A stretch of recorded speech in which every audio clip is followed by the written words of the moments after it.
Hey, it's Shoeless Rob here with another build for Gemma, or really any character. This will work with Mobility Mayhem, it's called, and it's all about bouncing around the screen. So what we're going to do is get into some gameplay here first, and then we'll get into how it's done. And this doesn't require a lot of Uber items or Uber things. You can see it's just melting a tier 7 boss. Um, we'll throw out some overload diamonds there too. Again, the gear is pretty standard. It's nothing super expensive, just something to have some fun with. The damage is not through the roof or anything like that, just a build to have some fun with. And after this, we'll go fight a Watcher boss. And for that, we'll have to play a little more carefully. But we'll see how it does against a little bit tougher of a boss. So here you can see it taking out some mobs. We've got to go over them a couple of times, but you can see our life doesn't really go down much, and that's due to all the block that we have. We'll get into how we do that. This is going to be the Thunder Wastes Watcher boss tier 7. And one of the things I love about the game is the in-game content still keeps you coming back. I mean, most games don't have this level of in-game content. And I mean, this cutscene is just beautiful. It really makes you want to not kill the guy, you know? But unfortunately, we're going to have to.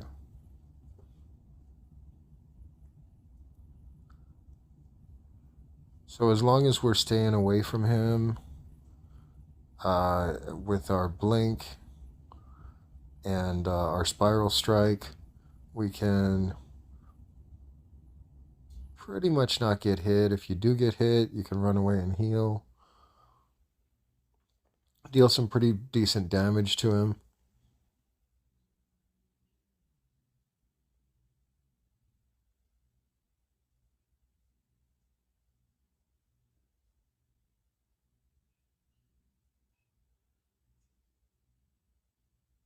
And now we're going to make him angry.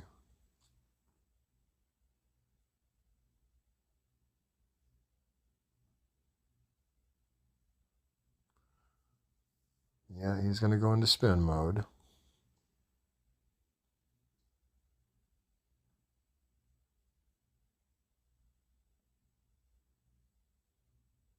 Oh, and I walked right into it. That was my own fault. But let's go ahead and finish him off.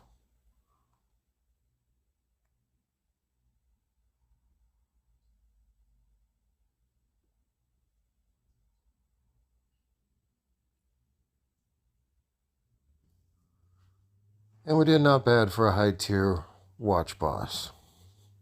So now let's get into how it's done and some skills and talents and all that other good stuff. So we'll head back to town where it's a little safer.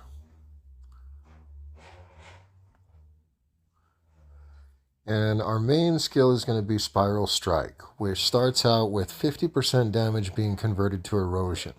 That's why it works with any character. And we're going to also put on there our ailment buff that's going to give extra damage to ailments. We're going to put on there our erosion buff, which is going to give extra damage to wilts. We're going to put on there a critical strike buff, our extra erosion damage, and of course our precision strike, which is going to give just extra physical damage.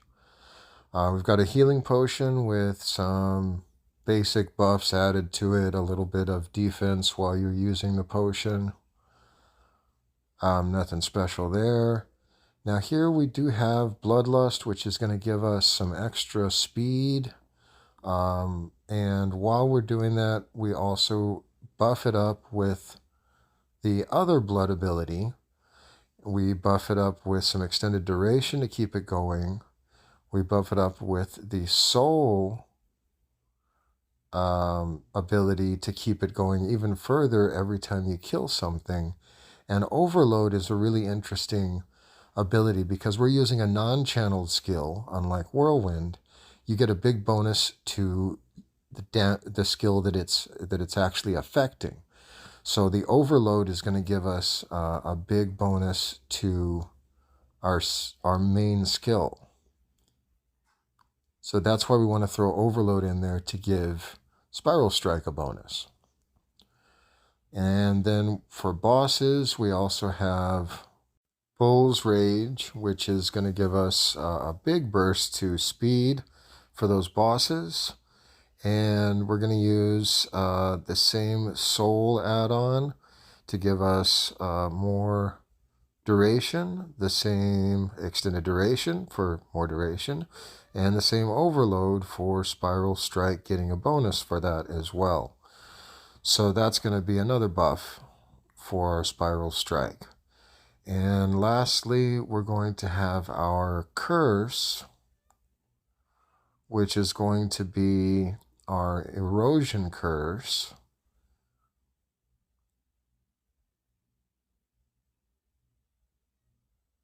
And you're going to use all three of these buffs all the time. The Bull's Rage, the Erosion Curse, and the Bloodlust.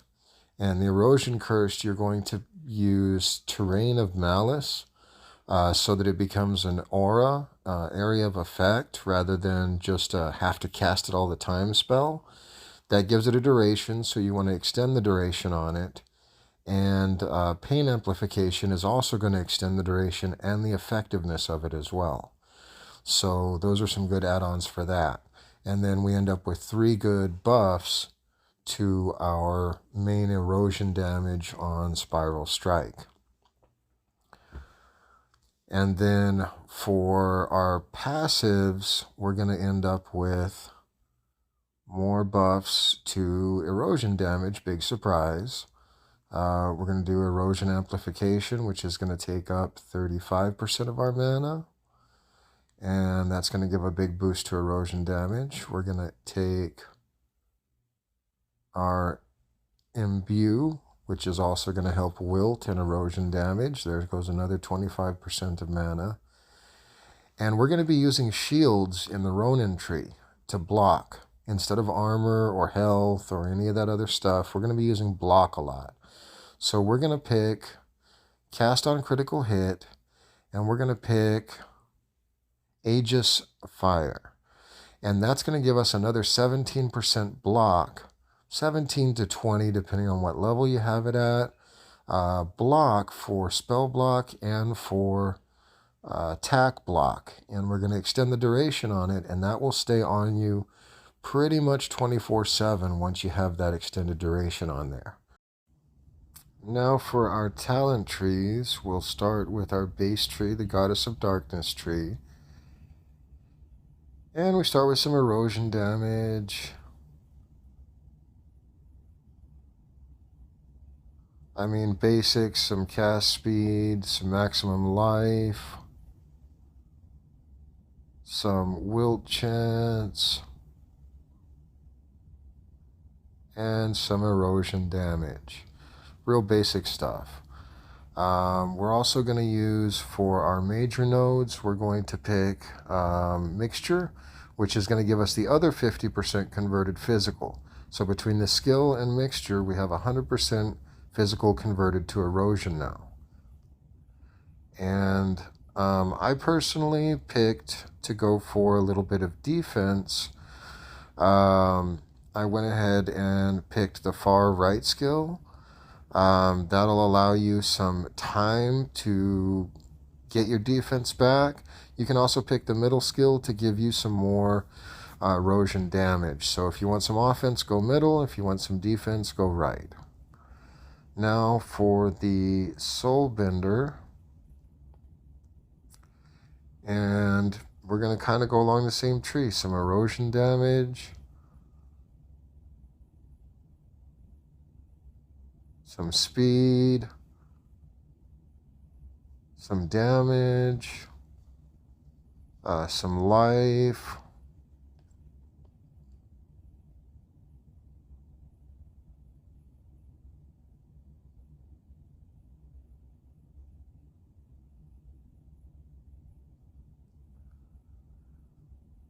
Now this one is mana regeneration. That's important because we're going to be casting a lot. Again, some more damage. More damage.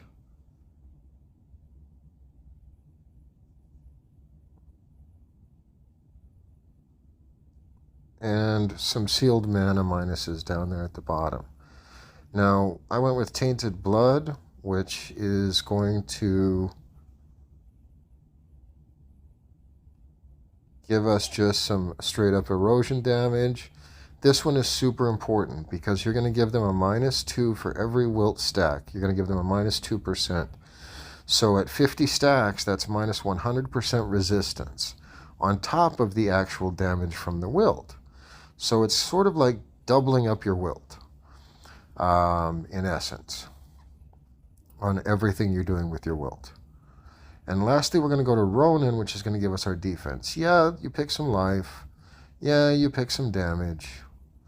Yeah, you pick a few other things over here, some speed. Now you want to pick this for the fervor effect. Now the critical over here will not give you fervor.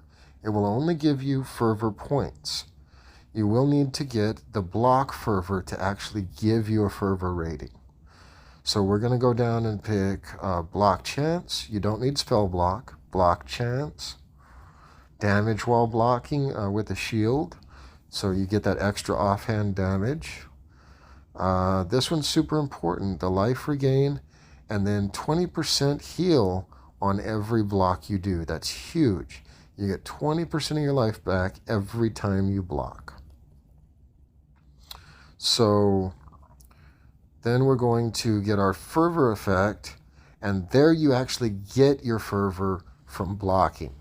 So you'll get more fervor from criticals and from hitting creatures and whatnot, but you get the fervor in the first place from blocking. So on this one, we want to go with Valve because a lot of people overlook this, and your block ratio is how much damage you absorb when you block. It's not how often you block. It's how much damage you actually block.